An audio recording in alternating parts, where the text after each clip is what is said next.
kandi tugize ikiganiro inzego z'igihugu zatowe n'abenegihugu zimaze amezi 6 ziri ku kivi. Ivyo intango yabigora kandi ngo umuhini ushashikara amabavu. Rero birashoboka ko hari ivyatugoye kuko intango iragora, kandi birashoboka ko hari nawe kuba twaragumiye tukabera umururazi.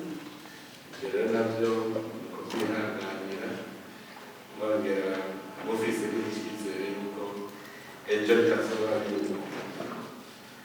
Urumva rero muri iki gihe twari tumaze iminsi mu mvanguro, icyo twoshima nuko rutabaye nk'inkumi igiye i Burundi, kuko niyo irindira ko bayiha inkono kugira ngo itangure neza iby'umuryango.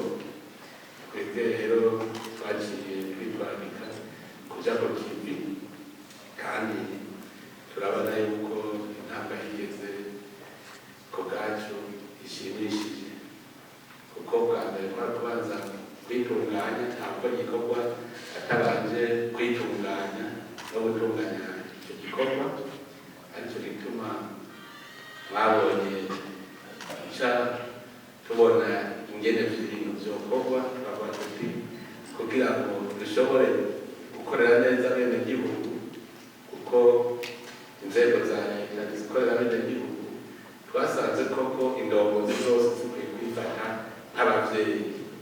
Nico gituma rero leta, inzego z'igihugu twavuze tuti reka rero twiyaturiye kugira ngo umwe wese agendere umuvyeyi, caciyita leta vyeyi. Uvuga yuko abayiserukira indongozi z'igihugu bategereza kwifata nk'abavyeyi. Iba leta nkozi kandi, kuko murazi ko umuvyeyi niwe yama yitwazika ko abana babayeho neza mu muryango. Leta rero muvyeyi ni leta igizwe n'inzego z'igihugu, inzego zirimo indongozi zitegereza kwifata nk'abavyeyi. Iyo leta rero turazi ico tujejwe, twari abana.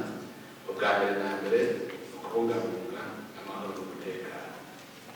Ivyo rero byagenze neza, kuko turabona ko n'abenegihugu bonyene ubu basigaye bafasha mu iterambere.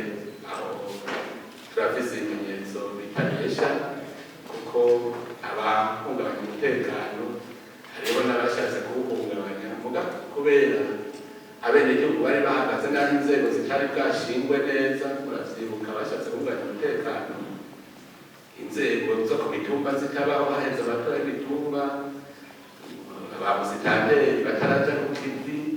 Mugabo mwabonye ko baca baterwa agata bakaruhukira mu gihugu iyo bari bakibaza.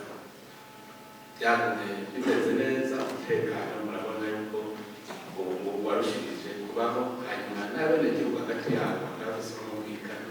Turashimishwa n'uko hatangira neza ikiri hagati y'imigambwe, abanyepolitike bose ari mu mwumvikano. Tugashima yuko bya bibazo byari byatuzingamitse by'amoko byaraheze. Ni ukuvuga Uburundi uno munsi buri mu mutekano, buri mu mpore.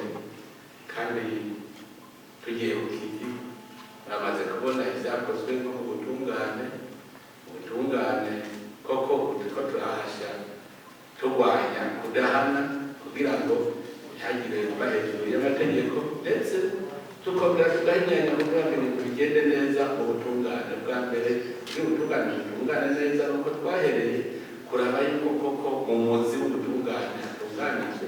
Twasanze ko hari imyidogo ku benegihugu, bose bavuga yuko barenganywa, cyane cyane ikigo rya sentare z'intama. Tugiye kubiraba neza tukabisanga hariho urwego rwarehora rworosha mu butungane, urwego rw'intare ku Mugina. Dusanga irugikora koko, kuko abo twabona kwitira mu sentare ku Mugina barabahuza, kuko nk'ishirahamwe y'abenegihugu baba abantu bahuza abenegihugu matati yabo, mugabo ntaho bishika mu butungane.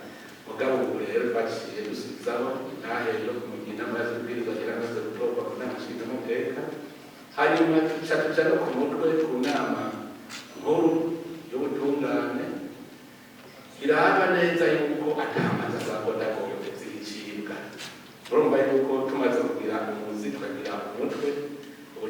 cyane icyizere gishakiza yuko ntawe uzorengana kuba imanza za godagodi mu iterambere nyine mba bakora byinshi ntawe usiga mu iterambere twagushyira abarundi mu kigo kandi turashimishwa no kuno munsi abarundi bari ku kivi nka bose kuko muravye ingene bariko barakora umwimbu uriyongera kandi tugashimishwa n'uko ubu atanumwe akumiriwe mu bikorwa bijanye n'iterambere kuko twabanje gushyira abarundi hamwe mu mashyirahamwe amakoperative turitaho ikibazo c'urwaruka ikibazo c'abakenyezi noneho n'abagwizatunga bikorera ivyabo bose nta namwe tutashyize ku kivi kandi turavye baranezerewe n'ibintu birakorwa kuko tumaze kugirana amanama menshi ashobora gutuma ibintu bihinduka muri kazoza bigatera imbere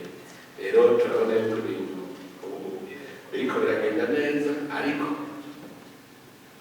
agahanze koko ntikabura kandi ibijanye n'iterambere bisose n'urugamba rwo guhozako abarundi biranatangaza kumva bakubwira yuko leta yacu muyitangamane nkuko umenga n'ishirahamwe ryibereye ahantu baribagira ko harya amahera ari ay'abenegihugu yo kubakorera mu iterambere ryabo urumva rero ucivuga ngo abenegihugu bamenje nibampa amande miliyaridi 10 abayo mahera yo kubatsa amashure yo kubatsa ibitaro yoguza intebe z'abanyeshure yoguza ibitaro mubo gacupa ngo ntaje mu mufuko w'umuntu urumva ko abataba barategera ico ari co rero mugabo twarabibonye ko arakahise kabi ubu rero turiko turakugera tubigisha leta iriho kugira itunganiriza abanyagihugu ntiriho kugira ibarenganye kuko twaravuze tuti ubu ntituzoshobora kumva yuko leta ije imbere y'intara leta niyo yodutunganirije muce muburana nazotunganirizwa nani rero nico gituma tuca tuba tuti